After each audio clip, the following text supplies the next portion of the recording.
Wabash, the gentleman's rule. You gotta believe in that stuff. Wabash always fight.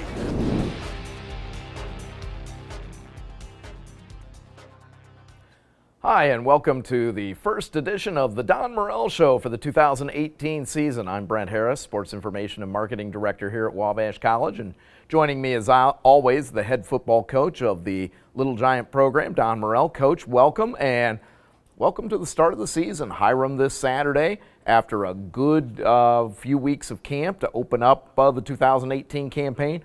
What were your thoughts of camp overall with your team of over 150 Wabash players this year?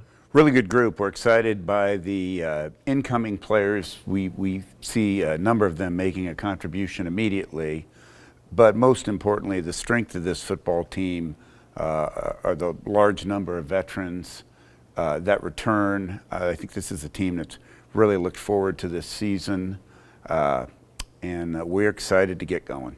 You mentioned the veterans, and a lot of that really starts in your backfield with two outstanding running backs, Isaac Avant and Ike James. That's a tremendous duo to bring back and know that you can count on game one. We're so fortunate to have such a 1-2 punch. They're seamless together.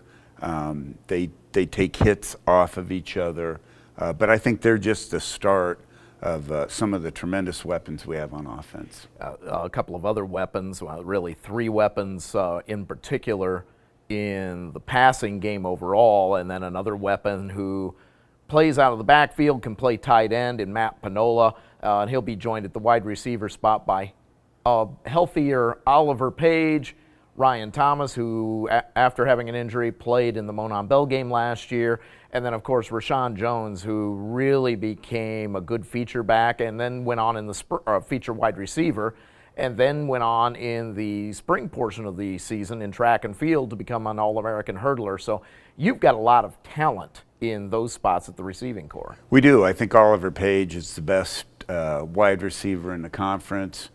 He and Ryan Thomas started in a 2015 third-round playoff game. That seems like an eternity ago.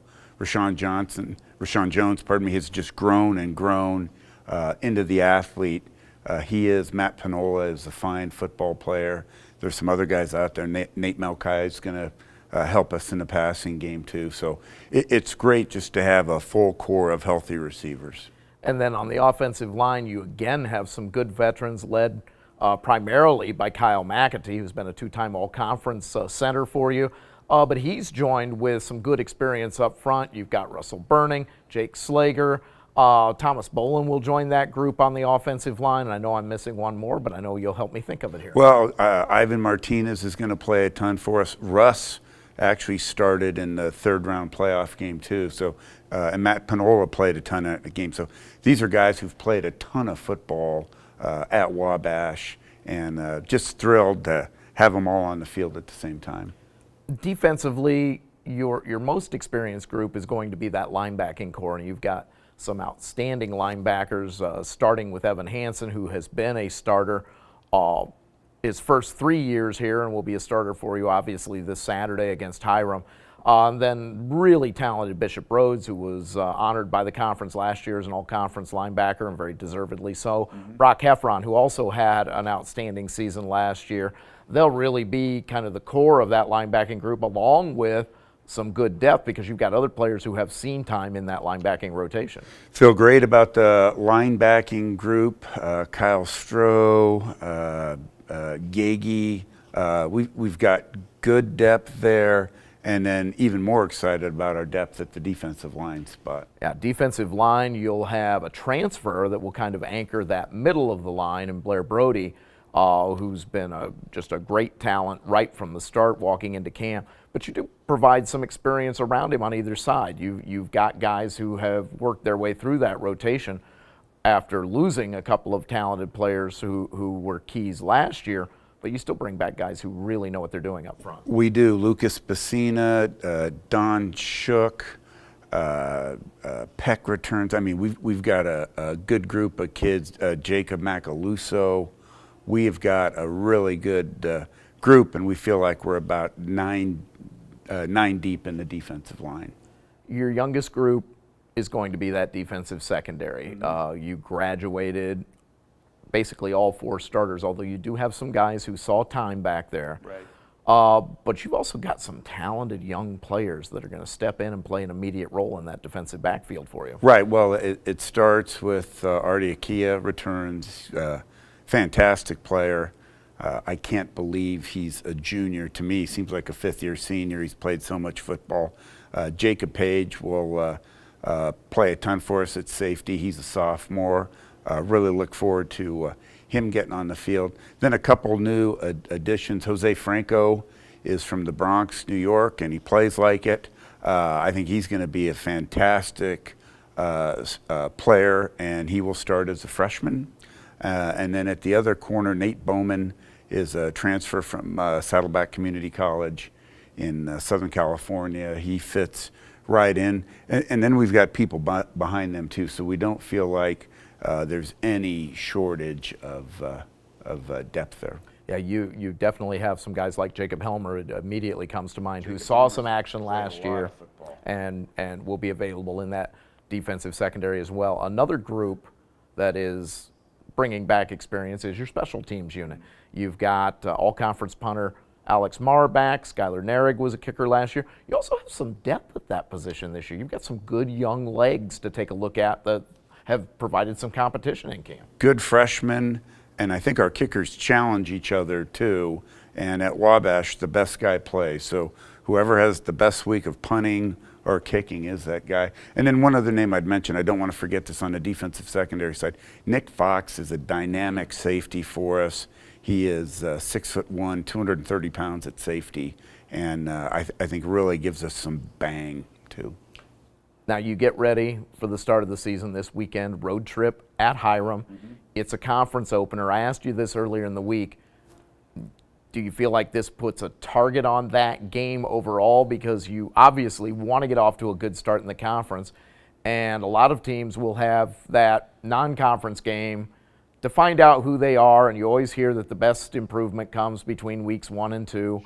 But you've got to be ready to hit, and Hiram has to be ready to hit on all cylinders from the opening gun. We do. I think what's added to our sense of urgency is simple fact of life. They played us neck and neck last year, and Hiram was equally as physical as we were, had some really talented players.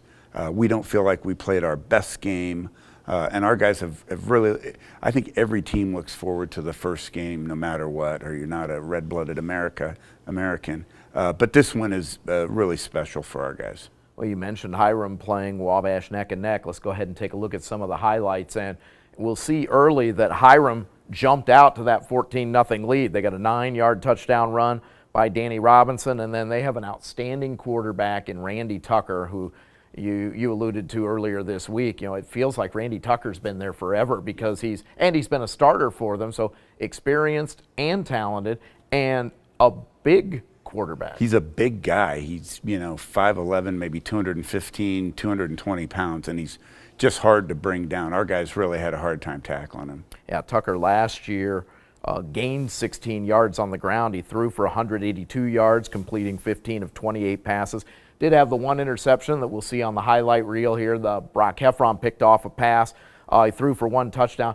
You were able to get some pressure on him, though. Bishop Rhodes did pick up a couple of sacks. You had 3 total on the day. You were able to really do a good job locking down some of those receivers. And he's got a lot of talent in the receiving core as well, with a good running game to help balance that offense. And so that's going to provide a test for your defense. It will be a challenge out the gate. Also, we had a punt blocked. That just doesn't happen here. There are some things we corrected for the rest of the season we learned in the Hiram game.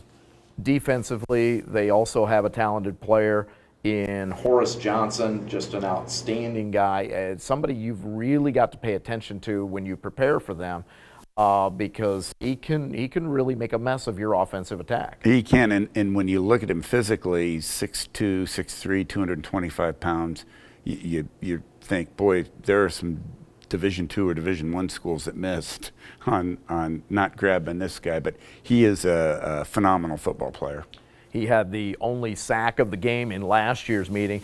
Last year, you were able to rally from that 14-point deficit You got a big pass to Matt Panola, and probably more memorable than the screen pass and the touchdown run by Matt Panola was the block that Oliver Page set to free Panola up.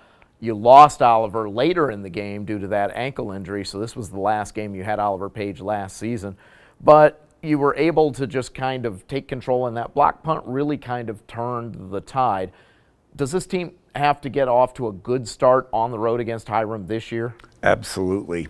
We do not want to be down 14-0 at Hiram. That's a bad recipe for a bad dish.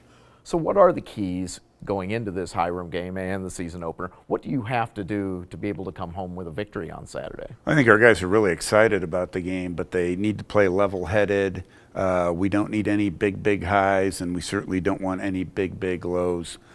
Just play 4 quarters of really steady Wabash football, and I think we'll be all right. There was one position we didn't talk about when we went through the offense and the defense, and it's a vital position on the football team. It's the quarterback position. You'll have a new quarterback this year as a starter, but you have a couple of guys who are experienced with this program. Your starter is going to be Jake Reed. Jake's a transfer from Mount Union, but he's familiar with the terminology, and he's also familiar with this offense because he transferred last winter, so he was with you in spring ball, and of course he's been with you all through camp. What have you seen from Jake thus far, who comes in now starting his junior year of football? It was really helpful that Jake transferred mid-year, so he was here for spring football. Most importantly with him is the chemistry. I think on any team, the chemistry the quarterback has with the rest of his teammates. He lives with Ike James and Jake Slager, so clearly he's not a Rhodes Scholar. I'm just kidding. He fits in. He lives with a lineman and a running back, and really I think he's excited to be here, loves Wabash, melded in immediately. The other guy that's really improved and I would not hesitate to put into a football game is Tanner Skeel, who's been here 3 years and has really improved himself. And I think overall we're way better at the quarterback position than we were a year ago. Well, it's also a position, we mentioned the competition in special teams.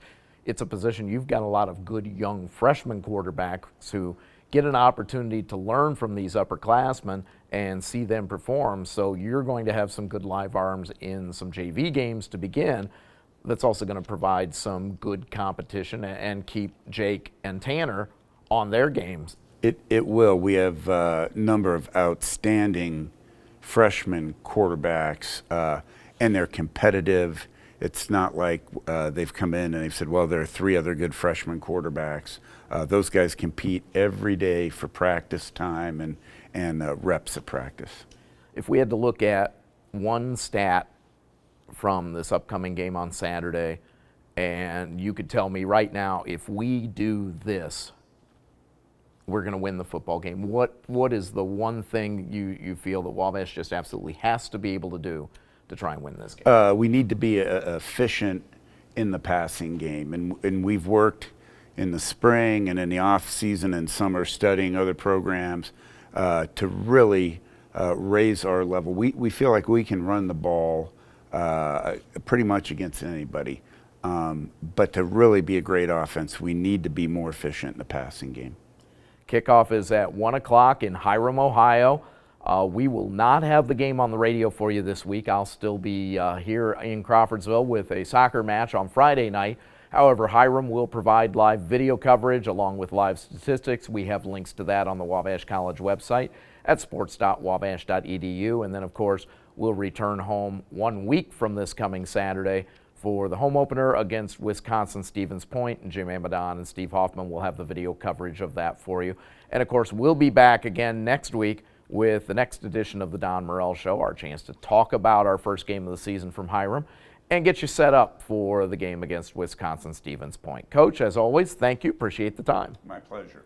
You've been watching the Don Morel Show. It's your chance to hear the thoughts and comments of the head football coach of the Wabash College program. We'll talk to you next week. Wabash, the gentleman's rule. You gotta believe in that stuff. Wabash always fight.